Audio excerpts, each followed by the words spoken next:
Então, nesse momento, o São Paulo dá uma resposta do tipo assim, aqui não.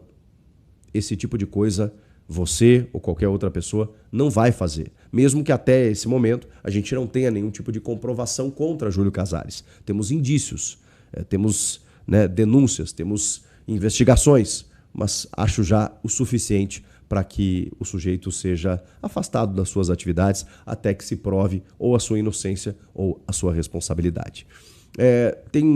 Tem algo muito claro e cristalino de se dizer nesse caso. Ou o Júlio Casares ele foi enganado por pessoas próximas a ele, como inclusive a sua ex-mulher, e ele é um completo idiota, porque as coisas aconteceram debaixo do seu nariz e ele não percebeu. Ou ele sabia de tudo isso, não se envolveu, mas não fez nada também para modificar, ou seja, ou ele é negligente e cúmplice, ou ele estava envolvido e, portanto, ele é corrupto. Não tem outra alternativa. E qualquer uma das três já, na minha opinião, indicam a necessidade de uma saída do cargo. Mas isso não resolve por si só o problema, porque outras pessoas que estão dentro de um mesmo sistema poderão assumir o São Paulo, não só interinamente agora, como ali na frente. A questão é que é um sinal e que a torcida não deixe de fiscalizar. A torcida fez os seus protestos, não só no jogo diante do São Bernardo, como também na noite dessa sexta-feira, porque entendeu que a necessidade era de mudança e ela aconteceu. Mas que não pare por aí, porque independentemente de quem assuma, independentemente de quem comande o São Paulo nos próximos tempos, as pessoas que estão lá têm que entender o tamanho desse clube. O São Paulo não é de um título esporádico de uma Copa do Brasil. O São Paulo não é simplesmente um artifício para um presidente ficar postando na rede social fotinho com o jogador que contrata. O São Paulo não é simplesmente um clube para lotar o estádio do Morumbi e ganhar um clássico eventualmente. Não. O São Paulo é muito, muito, muito grande e precisa ser respeitado como tal. E, infelizmente, as pessoas que comandam o São Paulo não pensam no São Paulo. Pensam no próprio ego, no próprio umbigo, na própria vaidade, nos louros que ser presidente ou dirigente de um clube, de uma instituição desse tamanho, lhe traz. E, infelizmente, as pessoas pensam nisso. Mas o torcedor vem amargando nos últimos anos chacotas, eliminações bizarras, times ruins, porque se reflete no campo. É óbvio que se reflete no campo. E enquanto isso não mudar, vai continuar se refletindo no campo até o São Paulo acabar rebaixado. Os caras não vão se satisfazer enquanto o São Paulo não for rebaixado. É o que parece. Então, que tipo de torcedor é esse? Que tem a oportunidade de comandar o clube e coloca o clube no buraco, aumentando a dívida, rifando a base e deixando a instituição, a imagem da instituição nessa situação.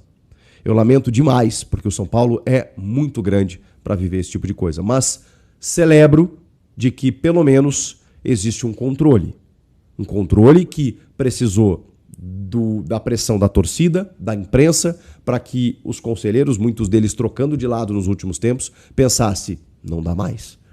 A gente não pode ficar do lado desse cara porque, enfim, a gente precisa de uma mudança. E ela começou a acontecer. Vamos ver se o torcedor, se o associado referenda e se não para por aí, porque é preciso cavocar ainda mais. A gente descobriu algumas coisas, mas provavelmente tem muito mais debaixo do tapete. Pausa de 5 segundos para pedir a sua ajuda ao nosso canal com o seu like e se inscrever se ainda não for um inscrito. 2015. Então ele pode renunciar. Se ele renunciar, não acontece nada. Se os sócios decidirem que ele sofre um impeachment, ele é afastado e perde todos os direitos políticos, fica inelegível e, principalmente, sai pela porta dos fundos do São Paulo como o primeiro presidente do São Paulo que sofre um impeachment na história do clube. Hoje, antes da votação, ele fez um discurso patético, se vitimizando e culpando a mídia alternativa por tudo o que está acontecendo no São Paulo. Ele disse que a culpa era da mídia segmentada atrás de likes e visualização. O que eu queria dizer para você é o seguinte, meu amigo São Paulino, a minha amiga São Paulina. Se não fosse você, o torcedor de rede social, que muitas vezes é ridicularizado, é tratado com desprezo. Se não fosse você, o torcedor de rede social, que protesta, que questiona, que cobra, que tem sentimento pelo São Paulo, se não fosse o movimento que você fez, que nós fizemos, eu, como parte dessa mídia alternativa que, segundo o Casares, é a culpada por tudo que está acontecendo, se não fosse você, isso não teria acontecido. Se não fosse gente séria, como a doutora Amanda, por exemplo, que entrou com a liminar para tentar barrar aquela arbitrariedade, aquele absurdo que fizeram com o número de conselheiros que precisavam votar e ainda a votação online, se não fosse ela, por exemplo, isso não teria acontecido. Se não fosse a pressão feita pela torcida comum, pelo torcedor comum do São Paulo, os conselheiros não teriam votado pela abertura do processo de impeachment. Isso eu posso garantir para você com toda a certeza do mundo. Só que agora, gente, falando muito sinceramente, é só o começo. Nada foi decidido, nada está garantido. A mobilização da torcida do São Paulo, que foi feita em cima dos conselheiros, precisa também ser feita agora nos associados do São Paulo, que a gente sabe que tem muito corintiano, palmeirense, santista, como é normal em qualquer clube. Como tem no Palmeiras também, como tem no Corinthians, é normal, isso é normal. Eu tenho certeza que os associados do São Paulo, que já estavam protestando contra o Casares antes do processo de impeachment aprovado pelos conselheiros, não vão decepcionar os 22 milhões de torcedores. Eles vão aprovar o pedido de impeachment. Só que eu acho mais. Eu acho que este covarde presidente do São Paulo vai renunciar por pura estratégia. Não por sentimento ao clube, não por querer provar inocência, ele vai querer renunciar por estratégia. Mas o mais importante é que o primeiro passo foi dado. O primeiro passo para um futuro menos nebuloso e mais digno do São Paulo foi dado hoje. E eu não vou chamar os conselheiros que votaram a favor do impeachment de heróis. Vocês não são heróis. Vocês cumpriram com a obrigação de vocês. Os 45 que votaram contra o pedido de impeachment, talvez vocês tenham que se explicar por que vocês votaram contra o pedido de impeachment. Talvez por medo de perder regalias, ou talvez, o que é a minha opinião, porque vocês são da mesma laia das pessoas envolvidas em tantas denúncias. Meus amigos, meu amigo torcedor e minha amiga torcedora, parabéns para você. Você mostrou que você tem força. Os 22 milhões mostraram que tem força. Não é a gente só que tem canal de mídia alternativa que tem força. Se não fosse vocês nos dando a força junto com a gente, se não fosse vocês, a gente não teria conseguido esse primeiro passo, essa primeira vitória. Salve, salve rapaziada, ligado aqui no canal do Beijo, isso aqui é o Beijo, estamos de volta com mais um vídeo, tô gravando esse vídeo 2 horas da manhã, acabei de chegar em casa, o Casares vazou.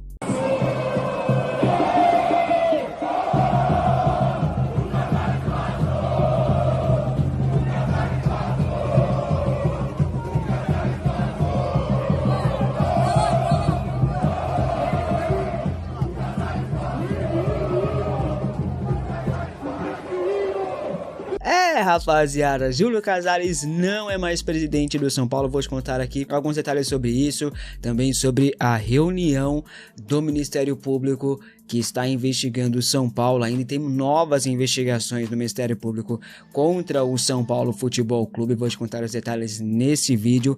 Caleri fala sobre crise política e como afeta isso dentro do elenco.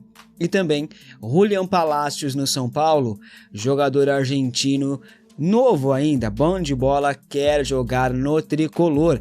Tudo isso e muito mais, conta a partir de agora. Fica até o final, não saia por nada, deixa o like que ajuda demais o crescimento do canal. Bom, ontem pela manhã teve uma reunião muito forte, tá? A força-tarefa que conduz a investigação ou as investigações criminais no São Paulo estava ali analisando as provas existentes até aqui. A reunião de ontem serviu para definir os próximos passos da investigação.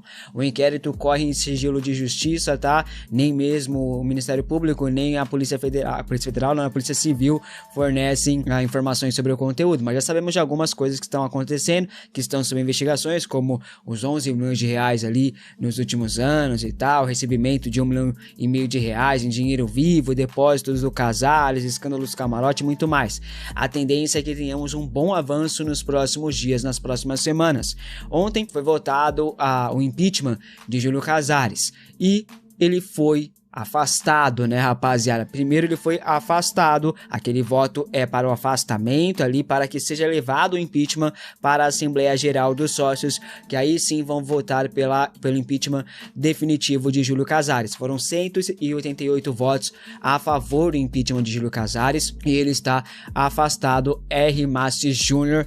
é o vice-presidente, era o vice-presidente do Casares, vai assumir a presidência agora. Já chegou tomando logo um apavoro do presidente independente, do Baby, né? Que resolveu aparecer o Baby também, né? É só o começo, rapaziada. A queda de Júlio Casares é só o começo para uma grande mudança no São Paulo. O R. Massi Jr., né? Agora o novo presidente do São Paulo, tem um dever muito importante. Tem que ter coragem para não se aliar a essa corja, tem que ter coragem para fazer a limpa geral dentro do clube. São Paulo precisa de uma limpeza geral. Boa sorte ao R. Massi Jr. A partir de hoje, você vai ser cobrado também. A torcida de São Paulo não pode ter dirigente de estimação. Não existe um salvador da pátria. Temos que ser sempre oposição, cobrando, fiscalizando, não deixando esses caras em paz. Cobramos o Júlio Casares? Que cobramos agora também, cobremos o R. Massi Jr. e a gestão que ele vai montar, os dirigentes que eles vão colocar, se vai fazer mudanças, vamos agora cobrar esse daí, tá? Bom trabalho para o R, que tem uma tarefa dura nas mãos, mas tem capacidade para isso. Tem 80 anos, não interessa, assumiu, tá lá, se vira, segura a bucha, irmão. Agora, o próximo passo é o Outen Aires cair. O que ele fez pra tentar salvar a pele do amiguinho é um negócio assim impressionante. Tentou ali derrubar a liminar. E aí, durante a votação, sabe que esse pilantra, esse bosta, esse cachaceiro, sabe o que o Mijão fez? O Mijão simplesmente não avisou ninguém que o voto, mesmo de quem estava na reunião presencial, seria online. Abriram mão das cédulas, teve um monte de conselheiro que teve problema para entrar no site e ele não avisou ninguém antes disso. Não avisou, tinha gente que não tava nem com o celular. Ele nem avisou ninguém pra fazer ali, que iria fazer o voto totalmente online. É de uma cachorrada, é de uma servergonhice, é de um mau caratismo absurdo. O Outen Aires é o próximo que tem que cair no São Paulo. Tem que sumir do São Paulo esse cachaceiro, esse mijão. Que o São Paulo agora tem um pouco de paz com essa queda do Casares. Mas, repito, temos que continuar fiscalizando, cobrando, enchendo o saco desses caras, porque a gente tem que ser oposição e não passar pano, não amiguinho de dirigente, ter dirigente de estimação. Não, vamos continuar cobrando, tá? O Ministério Público, inclusive, rapaziada, abriu uma nova investigação no São Paulo. Isso acontece após novas denúncias envolvendo pessoas com deficiência durante eventos no estádio do Morumbi. A advogada Amanda Nunes, que foi quem conseguiu ali a liminar para o São Paulo para ter a votação híbrida, o Outen Aires deve estar louco da vida com a Amanda, né? Ela apresentou ali uma representação onde reúne relatos e apontamentos sobre falhas estruturais e operacionais no estádio do Tricolor, entre vários outros problemas citados ali. São vagas insuficientes no estacionamento para PCD e tem mais, falhas de sinalização, falta de cobertura no setor do PCD, inexistência de intérprete de Libras nos jogos, restrições ao uso de elevadores, sanitários em condições inadequadas, barreiras arquitetônicas e por aí vai, mano, é muita coisa. O Ministério Público, então, determinou ali uma vistoria no estádio, uma vistoria técnica em até 45 dias. Mesmo após as reformas, os problemas persistem. O São Paulo verdadeiramente hoje é um clube completamente abandonado, tomara que isso mude. E no último jogo o Caleri voltou a entrar em campo com a camisa do São Paulo, né? O que não acontecia desde abril do ano passado, quando ele se lesionou lá no Engenhão pelo Campeonato Brasileiro contra o Botafogo. O argentino, a volta do argentino foi muito comemorada pela torcida São Paulina, né? Quando o Crespo chamou o Caleri, que estava no aquecimento, chamou para conversar, a torcida São Paulina foi a loucura no Morumbi, né? O retorno do centroavante centroavante é muito importante ali pro time, com toda certeza. Caleri é um dos grandes líderes do atual elenco. Ele falou sobre o momento político do clube e como isso afeta o elenco dentro de campo, né? Porque isso afeta sim, rapaziada. Veja. Líderes do campo e os que levam ao grupo, claro que se importam. Imagina você trabalhar em um lugar onde você não sabe se amanhã o cara que é o dono, ou o cara que é o presidente, não sabe se vai seguir e como vai seguir sua vida. Aqui é o mesmo, a gente é funcionário, trabalha para São Paulo, gosta muito de ficar aqui, a gente é muito feliz aqui, eu coloco a mão no fogo por todos meus companheiros, que tudo que estão aqui amam ficar no clube, mas as coisas extrapolíticas, em parte, podem afetar o grupo. Acho que os que comandam o grupo, o treinador, os diretivos que estão com nós todos os dias e os mais grandes, temos que tentar blindar o grupo para tentar dar o melhor dentro do campo. Acho que hoje foi assim. Acho que hoje demos uma mostra outra vez de que São Paulo está vivo, de que os jogadores querem que São Paulo vá para frente e acho que a gente vai no caminho certo. O que aconteça fora das 4 linhas, a gente não pode fazer nada. Aqui ninguém vai virar conselheiro, aqui ninguém vai virar diretivo daqui a pouco. Então a gente tem que centrar a cabeça onde a gente é importante, e é dentro do campo. Por isso eu sempre digo, mano, temos que abraçar o time, temos que abraçar o elenco, jogadores, comissão técnica, porque se dependermos dos dirigentes do São Paulo, cara, a gente tá ferrado. A torcida que conduz, mais uma vez, vai ter um papel fundamental na história do clube, agora em 2026. E o São Paulo segue no mercado em busca de novos reforços. Uma das principais prioridades da diretoria neste momento é o setor ofensivo. O clube negocia a contratação de Kevin Zenon do Boca Juniors e Julian Fernandes do New York City da Major League Soccer. Ambas as negociações seriam por empréstimo, algo considerado complicado. Enquanto isso, tem um jogador dando sopa no mercado, louco para vir pro tricolor. Julian Palacios deseja jogar no São Paulo. Ele tem como plano de carreira vestir a camisa do clube do Morumbi. Esse desejo chegou aos ouvidos da comissão técnica e diretoria do tricolor e a partir daí o São Paulo passou a monitorar a situação do atleta. O meia de 26 anos de idade, argentino, pertence à União Santa Fé da Argentina. Ele tem contrato com o clube até o final dessa temporada. Julian é meia armador, mas pode jogar também pelos lados do campo, pelos dois lados do campo. Seu valor de mercado, segundo o Transfermarkt.com, é de 1 milhão de euros atualmente. Julian teve passagens pelo futebol brasileiro, pelo Goiás, por exemplo, onde ele fez uma bela partida contra o São Paulo no Serrinha, né? Ele quer jogar no São Paulo, ele quer vir pro tricolor. O São Paulo passou a monitorar a situação do atleta, mas não abriu negociações até este momento. Você aceitaria Julian Palacios no São Paulo? Acha um bom reforço? Comente aqui abaixo a sua opinião. O Julio Palacios, inclusive, ele segue a gente no Instagram, me segue lá, eu sigo ele também. Toda vez que eu posto alguma coisa do São Paulo lá no Instagram, ele sempre curte, rapaziada, sempre, qualquer coisa que eu postar no Instagram, se eu postar alguma coisa agora no Instagram e ele vê, ele curte, ele dá o coraçãozinho lá no store, nas postagens, ele sempre interage dessa maneira ali, mostrando realmente, pelo menos ao meu ver, um carinho pelo clube no mínimo, né, rapaziada. E outros amigos, jornalistas, perguntaram pra ele se ele queria jogar no São Paulo. Ele falou, eu quero jogar no São Paulo, eu desejo jogar no São Paulo, é um plano de carreira, mas São Paulo nunca fez uma proposta oficial por ele. E eu acho ele um bom jogador, viu, rapaziada? Eu acho que cairia como uma luva nesse São Paulo aí. Mas a diretoria de São Paulo com o Casares é muito lenta, prefere gastar 23 milhões de reais no Orejuela e por aí vai, né? Eu volto mesmo lá atrás. Tá o Sami Carvalho, que é setorista aí do Corinthians. Tá o Sami Carvalho, setorista do Corinthians, e ele traz aqui, tá, que o Crespo aí deu uma barrada, né, na troca aí entre São Paulo e Corinthians. Ó. Segundo o Sami Carvalho, que é setorista do Corinthians no UOL, a troca de Alisson e Martínez não vai acontecer porque o Crespo vetou o venezuelano no São Paulo. O técnico São Paulino teme o comportamento do jogador, que a gente comentou isso aqui também em outras oportunidades.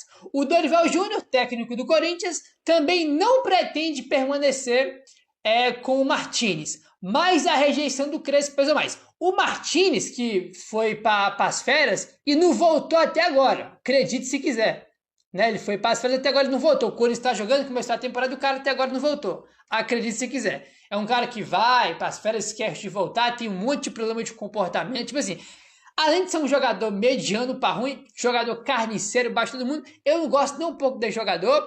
E segundo aí o Sami Carvalho, o Crespo aí vetou essa troca, né? O Crespo não quer contar com o jogador por conta do comportamento dele. Então, eu não gosto desse troca acontecer. Apesar que tinha informação também que o Corinthians não queria colocar o Martins no negócio, né? Então tem essa nuance aí também. Então, vamos ver se esse negócio vai para frente aí ou não, porque o Dorival quer a todo custo levar o Alisson para lá. Então vamos ver se vai para frente ou não, né? Então, é claro que nesse caso, o afastamento, demissões, né, pessoas que estavam envolvidas, não limpam totalmente a imagem do clube. O que limpa a imagem do clube é transparência, um processo limpo, né, responsabilização.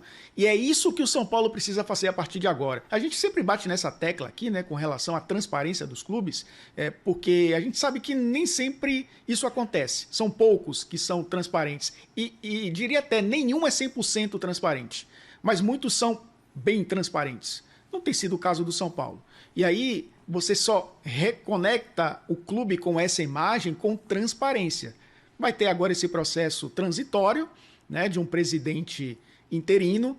Tem esse processo até o impeachment acontecer de fato, né, depois da Assembleia Geral dos Sócios. Uma nova votação, né, para um novo presidente, um presidente tampão, vai depender do que aconteça depois da votação dos sócios, para que o São Paulo recupere primeiro essa imagem institucional. Não de novo se tornar modelo, porque o futebol brasileiro, o futebol como um todo tem mudado, né?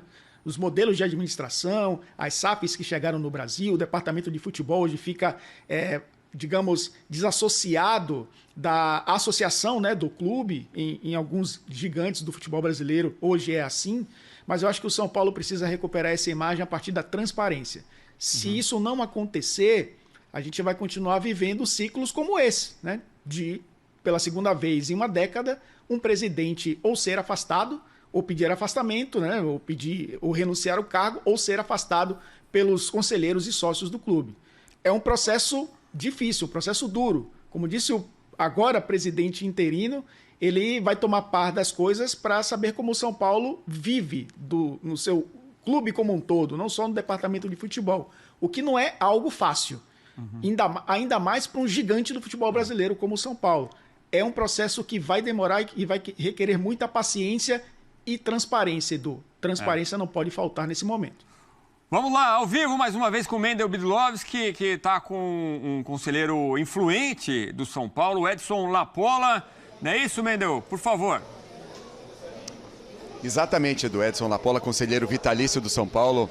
Obrigado por atender a gente. Queria que o senhor fizesse um retrato de como que foi esse dia de hoje, a defesa do Júlio. Eu ouvi aqui que o Júlio Casares estava isolado aqui, de certa forma, ali no auditório, como que foi a defesa dele, também os signatários também que colocaram os argumentos e a votação. Queria que o senhor fizesse um retrato de como foi essa noite hoje aqui. Começar pelo fim, me retratando do erro que eu tive ontem da minha previsão de renúncia após o jogo, hoje acertei na mosca, 188 votos contra 45. Realmente ele estava isolado, nenhum conselheiro que esteve presente aqui sentou ao lado dele, sequer conversou, ele ficou com os dois advogados dele, que não falaram, ele só falou. Vem com aquelas defesas, até infelizmente tive um bate-boca com ele, umas coisas que a gente não se conforma, né? Você chegou a discutir? Porque, sabe, aquele tipo de pressão sobre conselheiros mais velhos, porque o filho trabalha... Chegou a falar que muita gente tem familiares. Não, mas pelo menos os familiares dessas pessoas que trabalham no clube não usam o camarote do São Paulo para arrumar carro para o filho trabalhar, né? Então, olha, vamos falar o seguinte, nós precisamos pensar o São Paulo daqui para frente. Conheço o Arre Macis há anos. Ele está se comprometendo a pacificar o clube. Aquilo que eu falei antes, não tem oposição. Como eu sou São Paulino, eu vou ser oposição de um outro amigo que é São Paulo. Não tem oposição. O que nós temos, a oposição é a gestão. Essa gestão eu falo há 10 anos, desde o caso Faris, que isto não ia dar certo. Escrevi antes da eleição sobre as nuvens negras, tentaram me expulsar do clube, gastaram o dinheiro do clube. E a justiça foi feita e eu estou aqui e ele, graças a Deus, não está mais, né? Porque o São Paulo tem que caminhar para frente agora. Como eu falei, nós temos alterações estatutárias a fazer, alterações administrativas a fazer, né? Pensar no futuro próximo do voto do torcedor, do sócio torcedor, mudanças na gestão do clube é o mais importante. As mudanças na gestão do clube é coisa para anteontem, né? Então nós somos oposição, né? Meu amigo Sadia aqui do lado, somos oposição à gestão do São Paulo. Mas não é de hoje. Nós estamos falando isso há anos e não muda. E só piora. a situação do São Paulo. Não é? Rezar para o Arrimaço ser iluminado, trazer essas pessoas boas que tem de todos os lados. Está aí o Sadi, tem o Zé Carlos Ferreira Alves, não quero citar nome, vai faltar um monte de gente boa que está isolada da administração do clube, que poderia ajudar a tirar o São Paulo dessa situação, porque não é fácil com 1 bilhão de dívida. A pessoa vai dormir essa noite, o Arrimaço, né, Macis, e vai pôr a cabeça no travesseiro pensando, eu tenho que pagar 1 milhão de dívida do São Paulo. Os próximos passos nessa questão política, né? O Outen Aires tem 30 dias para convocar essa Assembleia Geral dos Sócios. E aí, pelo termômetro que o senhor tem aqui dos sócios, essa votação do impeachment não vai passa com uma certa tranquilidade. É o que a gente ouve aqui, não sei se é a opinião do senhor também. Eu acho que dá 10-0. Eu espero nessa eu não errar, mas dá 10-0. Não tem como não passar no clube. Não tem. Amanhã teremos de novo manifestação na parte social. Não é? Mais manifestação? Agora não vai ser mais fora Casares porque ele está fora. Vai ser pelo crescimento do São Paulo. Cantamos o hino aqui hoje. Acho que vocês viram no início da sessão. Nunca foi cantado com tanta ênfase, tão alto como na reunião de hoje. Todas as reuniões começam com o hino do São Paulo. Porque nós estamos carentes dessa mudança. O São Paulo não pode continuar. O São Paulo viu o bonde passar, o trem passar. Em 2005, ele deixou né, aconteceu aquilo do terceiro mandato do meu amigo Juvenal, foi o início também dos problemas do São Paulo. Essas panelinhas, sempre os mesmos. E a gente tem gente jovem, como a gente viu hoje, um brilhante advogado como o Caio Forjaz, o Flávio Marques. Como é que uma pessoa com conhecimento do Flávio Marques pode ficar fora de uma gestão de um clube de futebol que está com problema financeiro? Meu amigo, chame ele para ajudar. Nós somos o São Paulo. Não tem de oposição. Nós cansamos de passar vergonha, de perder. Não queremos voltar a ser o São Paulo que sempre foi. Não é? Então, acho que hoje demos o primeiro passo, não é? E outros virão por aí. E acho que tem aí as nuvens grafites lá de 2020 se dissiparam e o céu está começando a ficar azul. Agradecendo então, Edson Lapola, conselheiro vitalício, Sadi também conselheiro do São Paulo, estiveram presentes, também trabalharam nessa questão toda do Júlio Casares, toda essa questão política do São Paulo, que o São Paulo vive nesse momento. Sadi quer falar alguma coisa nesse momento? Só para dar um adendo do que o Lapola falou, eu acho que ele renuncia, ele não vai para a Assembleia Geral. Esse é o teu... Eu acho que ele vai renunciar. Ele não vai encarar a Assembleia Geral. As coisas estão muito ruins pro lado dele e vamos, que nem ele falou, vamos resgatar o protagonismo. Difícil, porque o problema do São Paulo é enraizado, é institucional, é arcaico. Isso aqui virou uma Coreia. Então o São Paulo precisa modernizar. SAF, eu não sei, precisa profissionalizar alguma coisa. Mas com esse tipo de pessoas o São Paulo não vai. Essa é a minha opinião. Obrigado, Sadi, Lapola, conselheiros do São Paulo. Obrigado. É isso, e é como eles disseram, né? Agora tem os próximos passos, porque o São Paulo vive... O São Paulo acertou a renovação de contrato do atacante Rian Francisco, de 19 anos, que assinou um novo vínculo válido até 31 de dezembro de 2029.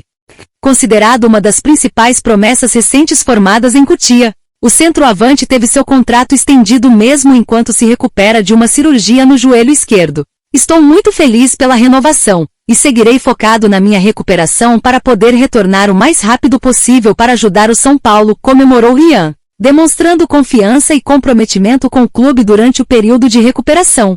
O atacante integra o elenco profissional desde fevereiro de 2025, logo após a conquista da Copinha. Na campanha do título foi um dos grandes destaques do torneio, terminou como artilheiro e foi eleito o melhor jogador da competição com 10 gols marcados. Pelo time principal do tricolor, Rian disputou 16 partidas e balançou as redes 3 vezes. A renovação reforça a aposta do São Paulo no potencial do jovem atacante e sinaliza confiança em sua recuperação e evolução a longo prazo. O jovem talento passou por reconstrução do ligamento cruzado e correção de lesão no menisco em julho de 2025, após se machucar em um treino no CT. Desde então, cumpre todas as etapas de fisioterapia e já alterna trabalhos internos com atividades com bola no gramado. O jogador afirma que o processo evolui bem e que o novo contrato aumenta sua motivação.